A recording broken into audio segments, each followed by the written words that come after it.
argued with the Jews there in other cities and in this city, and they had threatened to kill him. That's why he made mention sometimes that his life was threatened.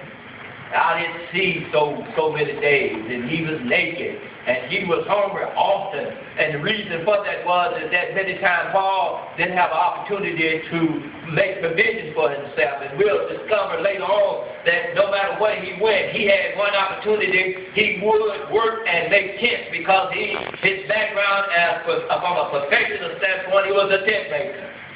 So therefore, Timothy and Silas was left there to carry on the ministry. These men is whom he trusted. They followed him. They became pillars with him. And as he would move forward, if you follow Timothy, Paul left him, I think, after Timothy came with him and Paul went down to Ephesus, he went down with him and he left Timothy in Ephesus. And that's when you get to reading the 1 Timothy concerning the leadership and the establishment of elder. That has to do with Timothy. The one in Timothy defined what an elder ought to be, the qualification. The one in Titus is a different whole thing. That's how the establishment of elders, but it was increased. Because Paul made mention to Titus is that all Christians are liars. And he identified them, the kind of spirit that they had. So Titus had to really make sure that whoever he put in place had to be somebody that was genuinely saved. And so Paul just didn't leave them there just because they felt good or because he felt good. He knew these men. And that's what we need today. We need people that will listen to leaders. And it's a hard thing to get folks today. You tell them, no, God didn't call you.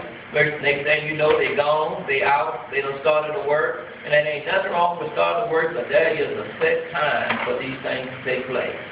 And most people think that you've been hard on them, and you don't know nobody, don't nobody know what the Lord is doing. He called me, and you ask them, what did God call them to do? And they say, I don't know. He called me to help you, and then you can't hardly help yourself.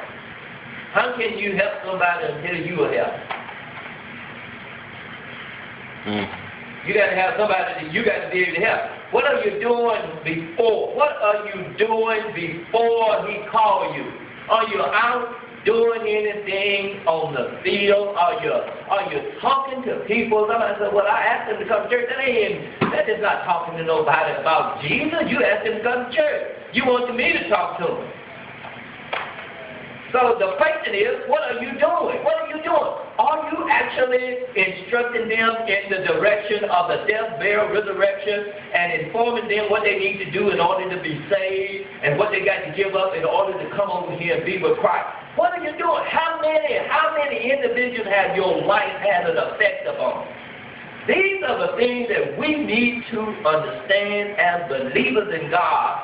I'm not just saved to sit on the pew, neither are you saved just to sit on the pew. You should be able to take what you learn in Bible class and Sunday school and during morning preaching if you're listening. Most people, when the preachers are preaching on Sunday morning, most folks are not listening.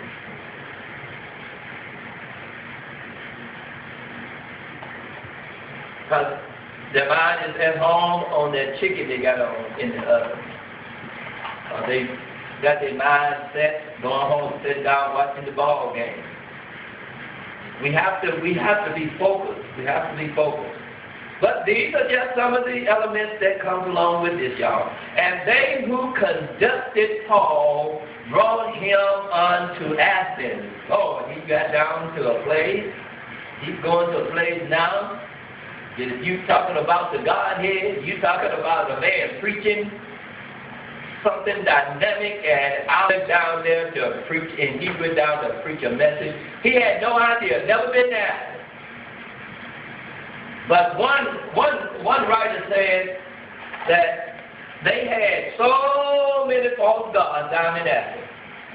Whatever went on in the city, there was a man that had called, people said, if you got a God in this city, that if a lamb, wherever the lamb fall down, and you take that lamb and sacrifice,